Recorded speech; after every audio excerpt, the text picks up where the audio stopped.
ગુજરાતના સૌથી જાણીતા મોટિવેશનલ સ્પીકર એટલે કે જય વસાવડાની એક ઓડિયો ક્લિપ છે તે સોશિયલ મીડિયામાં અત્યારે હાલ ચર્ચાનું કારણ બની છે।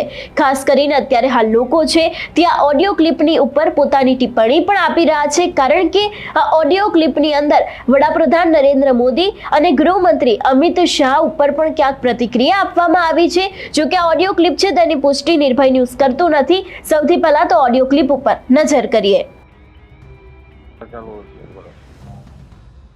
અને આ પછી એમ કે લોકો એવું કહે છે ને કે ભાઈ આ તમે તો કઈ લખતા નથી, આપણે લખાયું હોય છે, આપણે વચ્ચે ટેક્સ ઉપર લેખ લખ્યો હતો ને સરકારની વિરુદ્ધમાં જેમ, પણ મોદીને ટાર્ગેટ કરીને આપણે નથી લખતા એમ બીજાની જેમ, એટલો જ ફરક હોય છે। બાકી આપણે આ ઢોર વિશે ને આ વિશે તો પોસ્ટ હોય છે ને આપણે, એ તો ઓલો મોદી જોતો એ છે તો એને મને આ કાર્ડ મોકલેલું વીવીઆઈપી કાર્ડ હતું, સિલ્વર પાસ, સિલ્વર પાસ એટલે ઓલી પહેલી લાઈનમાં 2 વારમાં, એટલે આપણે તો બધું લખતા જ હોય છે। તો ભાઈ ટેક્સ ઉપર આટલો બધો આંકડો લેખ લખ્યો તો ફોરેન હતો ત્યારે, તો આ મન કી બાતમાં મારે જ બોલાવ્યો જ ને, એટલે બુક લોન્ચિંગના પ્રોગ્રામમાં હું જ ગયો હતો ને ત્યાં ગણપતિ યુનિવર્સિટીમાં। હા ખબર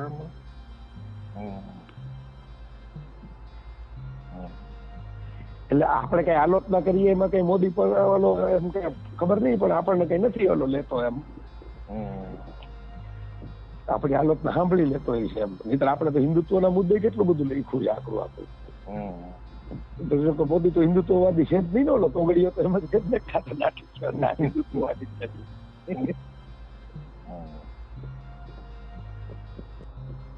નવરાત્રી વાળો મૂકી દેવો છે તો આ સરકાર વિરોધી લેખ શું કરવા? ન લખાય હમણાં રમી જશે આપણે ખોટો ખોટું। તને તેથી શ્રેયાંશભાઈ સલાહ નહોતી આપી, એવી જ સલાહ હું આપું કે ન લખાય।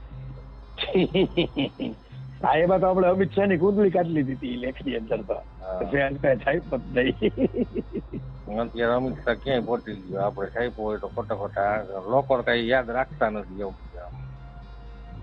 હા બરાબર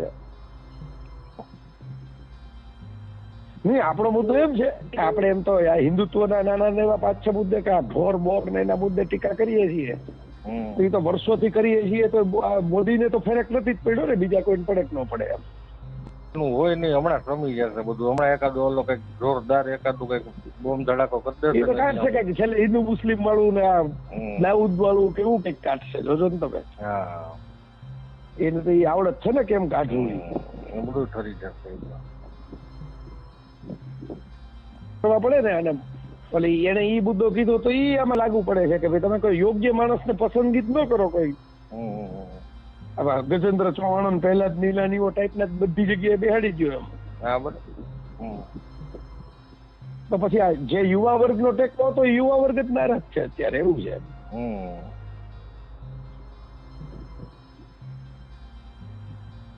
એટલે બેલેન્સ વ્યૂ માટે આપણે લેવું તો પડે એકાદ વખત।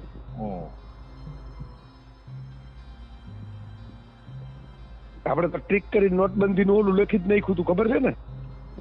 નોટબંધી હાલતી હતી ત્યારે જ આપણને ગંધ આવી ગઈ હતી કે આમાં કઈ લોચો છે, લેખ ને લેખ નો તો લખ્યો ભારત અને ક્રાંતિ કઈ તો બધું યાસુર સુધી થઈ જવાનું છે, આમ છે તેમ છે ને। નવરાત્રી વાળો ઠોકી દેવાય લે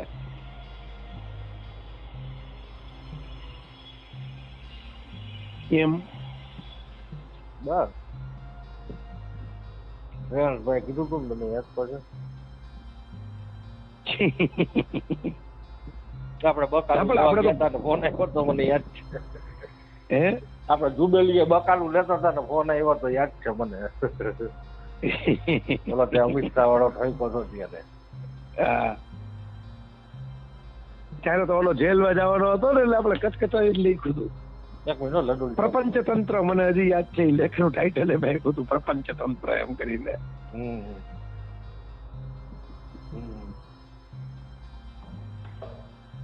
શ્રેયાંશભાઈ જે મને કીધું હતું એ તો મને યાદ છે કે ભાઈ એમ કે છાપામાં લખે એમાં નીચે નામ ન હોય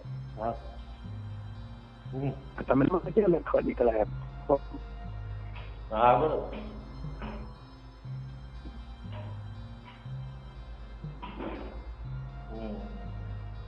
એ કે ઓલું છાપાના નામે ચડી ગયા, તમારા નામે ચડી જાય એમ।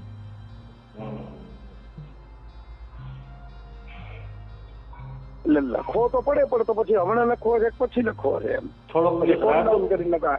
ચેતન ભગતે જેમ સ્વાર્ટનેસ કરી કે લેખ આખો ભાજપની વિરુદ્ધમાં લખ્યો, પણ કોઈ પણ વાંચે ને તો એમ લાગે કોંગ્રેસની વિરુદ્ધમાં લેખ છે એમ. તમારું શું માનવું છે આ વિષયને લઈને અમને કમેન્ટ કરીને ચોક્કસથી જણાવજો. તેની સાથે જ અમારી ચેનલ નિર્ભય ન્યૂઝને લાઇક, શેર અને સબસ્ક્રાઇબ કરવાનું ભૂલશો નહીં. નમસ્કાર.